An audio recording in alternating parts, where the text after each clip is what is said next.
નમસ્તે દર્શક મિત્રો, આજે આપણી શાળામાં ગુરુ પૂર્ણિમાનો ઉત્સવ ઉજવાઈ રહ્યો છે. બધા પોતપોતાની રીતે તેમના ગુરુ વિશે વિચારે છે, પરંતુ આપણા આ મિત્રો ગુરુના સાચા અર્થ વિશે કંઈક અલગ જ વિચાર ધરાવે છે.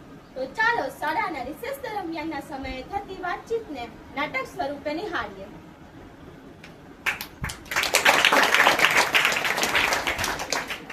તમે બધા નાસ્તામાં શું લાવ્યા છો? તો પોપકોર્ન લાવ્યો છું. હવે તું તો કે તું શું લાવ્યો છો? તો વેફર લઈ આવ્યો છું. હું તો મમરા લઈ આવ્યો છું. તું તો કે તું શું લાવ્યો છો? હું તો ગાંઠિયા લઈ આવ્યો છું. આજે ગણિતના ટીચરે દાખલા ગણવા માટે આપ્યા છે.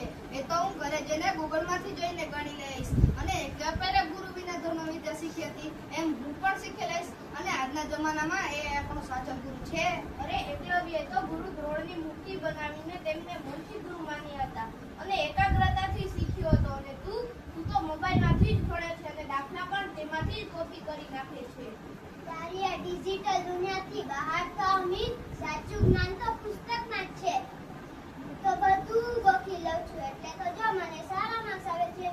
મને તો પુસ્તક જ શ્રેષ્ઠ લાગે છે. તમે બંને થોડા ખોટા છો. ગૂગલ આપણે માહિતી આપી શકે છે, માર્ગદર્શન નહીં. અને ગોખેલું જ્ઞાન જીવનમાં કામ નથી આવતું.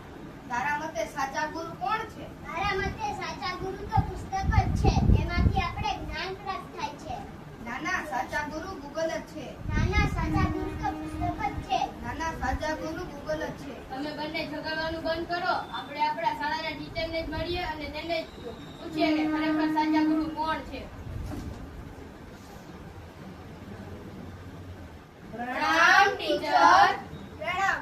બોલો બાળકો, તમે અહીં કેમ આવ્યા? ટીચર, મારે એક પ્રશ્ન છે. આજકાલ તો બધી માહિતી ઇન્ટરનેટમાં ઉપલબ્ધ છે, તો ગુરુની શી જરૂર છે? અને ટીચર, જો હું બધા પુસ્તક યાદ રાખી લઉં તો જ્ઞાની ન કહેવાવ. ખૂબ સરસ પ્રશ્ન છે. ચાલો હું તમને એક વાત દ્વારા પ્રશ્ન પૂછું. મિત, આ મોબાઈલ છે જેમાં નકશાની બધી માહિતી આપેલી છે, અને યુગ આ ટોર્ચ છે જેમાં પ્રકાશ છે. હવે તમે ધારો કે અંધારી ગુફામાં ફસાઈ જાઓ તો બહાર નીકળવા શું કરો? એક પાસે માહિતી છે, એક પાસે પ્રકાશ છે. કદાચ એવું પણ થાય કે મોબાઈલમાં ચાર્જિંગ ન હોય અને ટોર્ચમાં સેટ વાગે જાય. બની શકે ને? હા ટીચર, આ તો ગ્રેજેટ છે, ગમે ત્યારે બંધ થઈ શકે છે. હા, બિલકુલ સાચું. ઇન્ટરનેટ એ નકશો છે, પુસ્તક એ પ્રકાશ છે.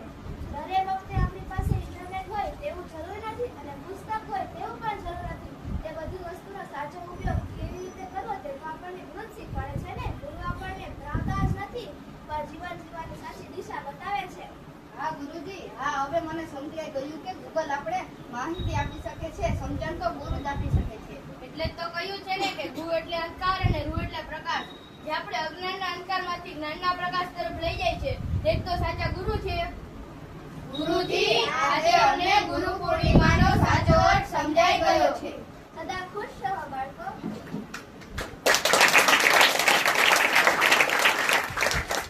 જોયું ને વિદ્યાર્થી મિત્રો, આપણે આજના સમયમાં મોબાઈલને જ આપણા સાચા ગુરુ માનીએ છીએ, પરંતુ એવું નથી.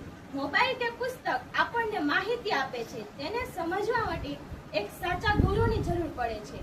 આપણા બધા પાસે પુસ્તકો છે, છતાં પણ આપણે શાળાએ ભણવા આવીએ છીએ ને, કારણ કે પુસ્તકમાં જે કાંઈ લખેલું છે તે વાંચવાથી બધું સમજાય એ જરૂરી નથી. તેને સમજવા માટે ગુરુની જરૂર પડે જ છે. પુસ્તકો અક્ષર ઓળખાવે છે, પણ ગુરુ જીવન વાંચતા શીખવે છે. સ્ક્રીન પર નોલેજ મળી જશે, પરંતુ સંસ્કાર અને માર્ગદર્શન તો ગુરુની છત્રછાયામાં જ મળે છે.